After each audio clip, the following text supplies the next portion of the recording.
Hey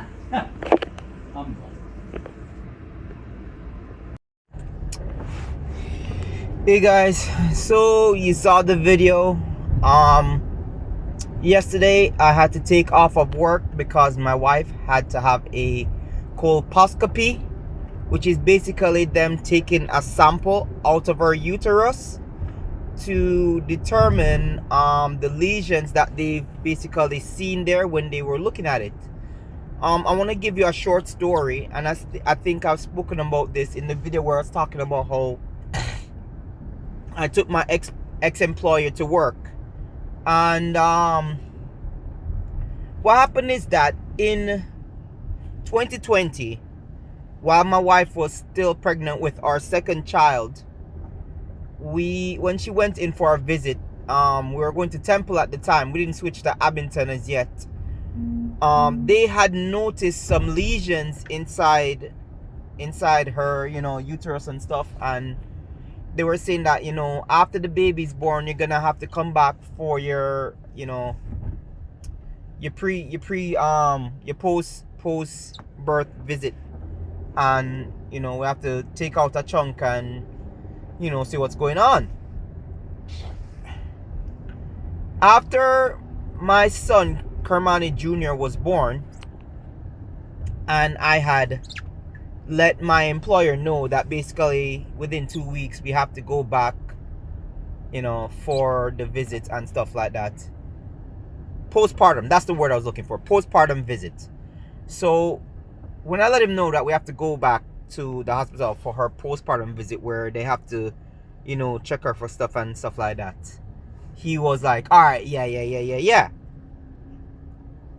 When the time came, and I basically returned to him and say, hey, listen, tomorrow I have to go to, the hospital with my wife and things like that.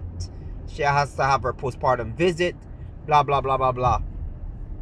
This man, like I said before, this person is a master manipulator. I've never seen any woman in this world that can manipulate any man as much as this man has manipulated people. And this man was begging, crying on the phone, all that stuff. Right? And I blame myself for this too. I blame myself for this because I can't lay the blame squarely and solely at this man's feet. I blame myself as well.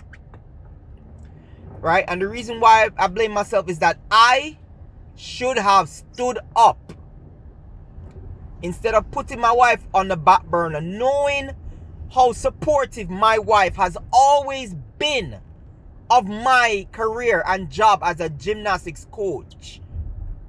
Knowing how supportive my wife has always been. So I said, honey, I'm basically a ball and go on the most way and whatever it is. Can we put this visit off and stuff like that? And she was like, okay. That was in 2020. It's now 2024.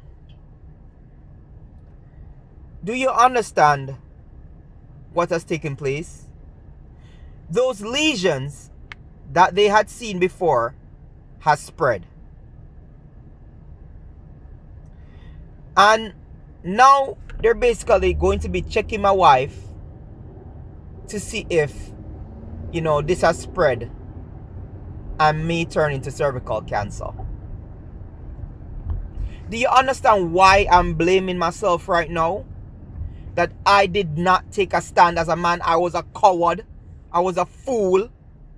I was afraid to tell somebody no. I was afraid to stand up for my own family. Think about that and think about how many other men were in my shoe. We have to have a backbone. That's why when I came into this new job now, and we had all the appointments already set up, even though it was late, even though the operations, they didn't give us a date for the operation or anything like that, I went into this new job interview saying, listen, nothing is coming before my family this time. I might be late, but I'm not putting my family on the back burner anymore. I'm not putting my family on the back burner anymore. I absolutely refuse to put my wife and my children on the freaking back burner for some job that basically, as soon as I pass away, can replace me within an instant. Oh, I bit my tongue. Within an instant. You understand me? I absolutely refuse to put these places before my family. I'm sorry. Everything that happens to my family, as soon as it happens and I need to leave that workplace, I cancel my classes. I don't give a damn. I don't give a damn. I look at it as, if they fire me, so it go. But I'm not putting them before my family anymore. And it's just a lesson to you men as well, that we all need to grow a backbone and tell these people to go F themselves. I don't know what that was. What was that? We all need to grow a backbone and tell these people to go F themselves. Alright? Take care.